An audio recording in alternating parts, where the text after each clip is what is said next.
Fala gremistada, sextou e eu sou Andressa Balim para mais uma sexta-feira falar de Grêmio aqui com vocês. Então não esquece, curte, comenta, compartilha com todos os amigos gremistas e não esquece, te inscreve aqui no canal da Esperoto TV. Bom, a nossa pauta de hoje não podia ser outra, é o jogo do Grêmio contra o Flamengo, mais uma derrota, mais um capítulo onde o Felipão escala e toma decisões erradas. É um absurdo nós termos um jogador, aliás, jogadores mais qualificados e que representa a maior contratação do Grêmio nessa temporada, ser banco, que é o caso do Campas, né, que não jogou nem míseros 15 minutos nesse jogo. E aí acabou colocando esses meninos assim num jogo difícil, sob muita pressão. E eu sou muito a favor de usar os meninos da base. Aliás, são bons jogadores. Eu sou muito a favor de usar os meninos da base. Aliás, são bons jogadores. Jogaram bem nesses jogos, principalmente o Matheus Sarará ali no setor de marcação. São promissores, só que eu acho que não foi um momento assim apropriado. Eu acho que fica a sensação de que ele já estava entregando os pontos. Literalmente, né? Porque acabamos sendo desclassificados. E mesmo que tenham jogado bem, eu acho que não foi o momento ideal para eles. Porque daqui a pouco, por exemplo, o Fernando Henrique ali deu uma ou duas entregadas, e isso já pode queimar ele. Eu até vi gente comentando que ele não ia mais fardar depois desse jogo, então é difícil colocar esses meninos assim na fogueira, né? Num jogo já contra o Flamengo, já com essa sensação de que não ia dar para classificar. A mentalidade era de um jogo perdido, não era simplesmente poupar para o domingo, né? O futebol, como todo mundo sabe, é imprevisível. Imagina assim uma classificação na Copa do Brasil.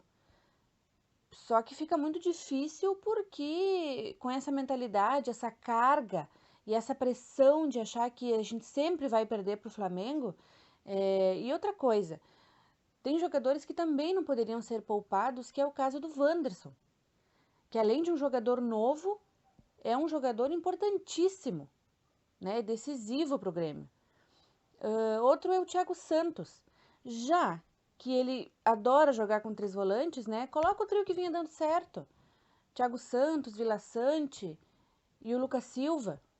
E, em contraponto, poupar determinados jogadores como o Ferreira, que há pouco se recuperou de lesão e jogou apenas 3 jogos, o Alisson, que é um jogador um pouquinho mais veterano, que também há pouco tempo se lesionou, dá uma poupada, já não é um jogador tão novo, tudo bem. E também não são jogadores tão decisivos, né, que faria uma falta, assim, muita falta. Mas, ao meu ver, esse seria o jogo para aproveitar a oportunidade. Esse seria o jogo que o Flamengo foi sem muitos jogadores titulares, sem muitos jogadores importantes e decisivos para o elenco, né? Eles ficaram fora por lesão. E eu nem digo para classificar, mas para ter uma vitória, 1-0, recuperar a confiança, autoestima, justamente para esse jogo de domingo contra o próprio Flamengo, sabe? Recuperar a dignidade, ter mais segurança, né? Porque fica assim, parece que uma sentença, né? Que se a gente jogar contra o Flamengo, a gente vai perder. Claro que seria um placar muito difícil de ser batido, né? 5 gols para não ir para os pênaltis e morrer do coração. Porque nesse jogo de domingo, provavelmente o Flamengo vai ir com um time titularíssimo e o Grêmio, que também poupou, vem com o time titular, só que sem sequência de jogo. Parece que a cada jogo quer inventar uma coisa diferente para ver se ganha e não ganha, né? Porque não faz o simples, porque quer improvisar.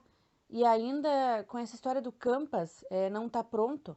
Um jogador que veio custando 21 milhões de reais. Com 21 anos não dá para ser considerado um jogador novo. Como eu disse, ele acabou colocando dois meninos de praticamente a mesma idade, o Sarará com 19, o Fernando Henrique com 20. Aí conta outra, né? Essa história que precisa se adaptar ao estilo de jogo, algumas questões de marcação. Ele não é marcador. Ele não tem essa característica. Para isso tem o Thiago Santos, o nosso cão de guarda, tem o Vila Sante, o Lucas Silva até, que se adaptou muito bem agora a essa posição de volante, ele que estava meio indeciso, né? O Lucas Silva é volante, ele tá jogando muito bem. Talvez ele queira dizer para marcar a saída de bola ali do Flamengo ou de qualquer outro time, mas ele é mais pra frente, ele é mais centralizado, é pra fazer essa bola chegar na área, ele não é marcador, sabe? Então parece que é uma desculpa pra não usar o jogador que veio como uma maior contratação. Isso não tem o menor sentido. Isso quando não improvisa com o Alisson, né? Como foi há uns jogos atrás. Tendo jogadores, né, para exercer essa função, acaba improvisando com o Alisson.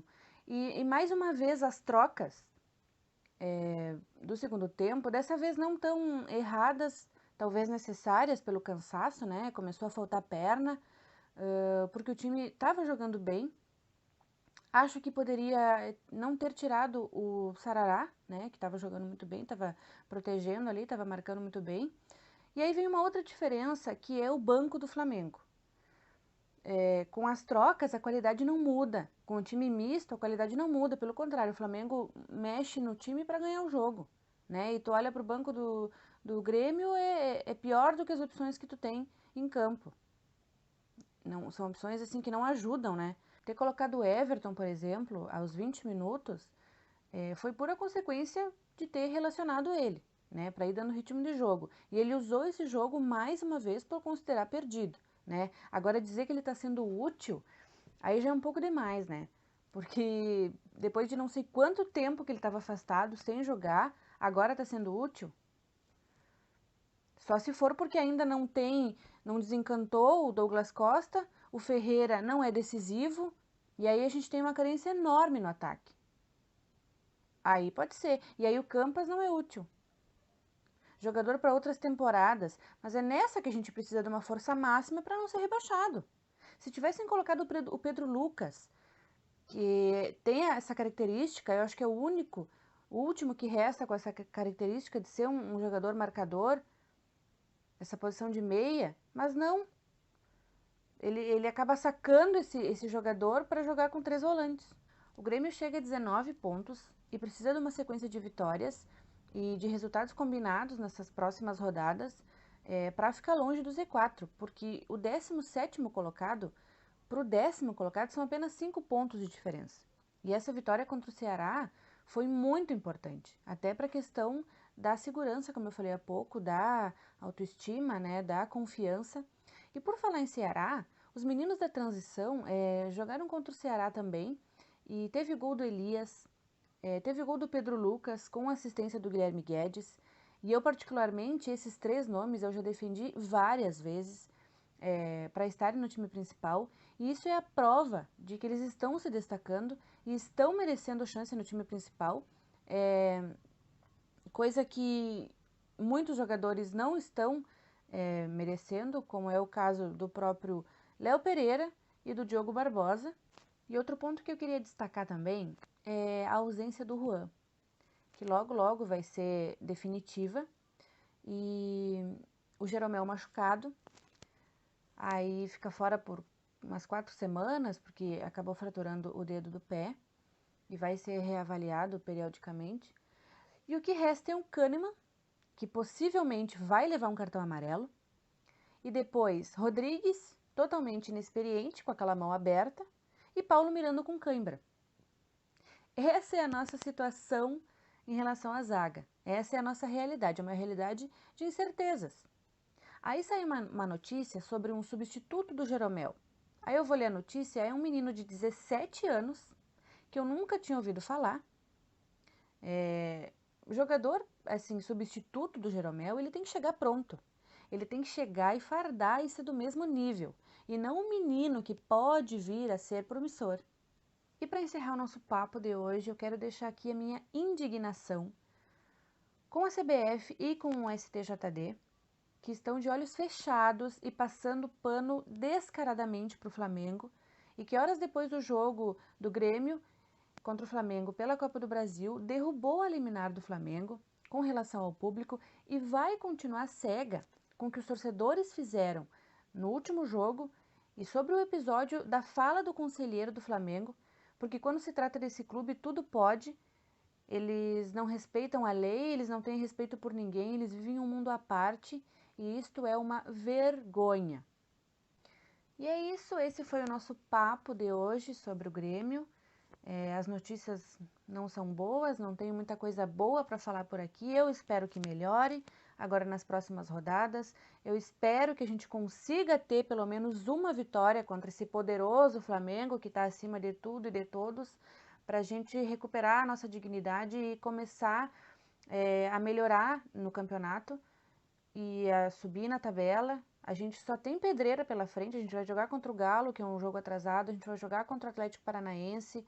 Então, assim, é força máxima, é usar o que tem de melhor, parar de inventar desculpa para não usar jogador, parar de fazer escolhas erradas com jogador que não estão ajudando o time, começar a enxergar com bons olhos essa gurizada que está se destacando na transição, a usar as contratações que vieram a preço, né, muito caro.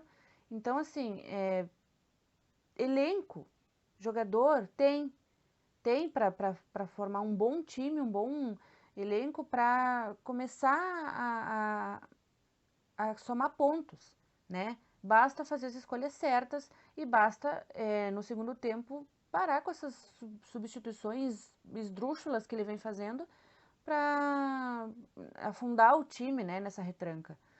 Tá? Então é isso, eu tô indignada hoje e espero que nos próximos vídeos as notícias sejam um pouquinho melhores. Na próxima sexta eu tô de volta. Tchau, tchau!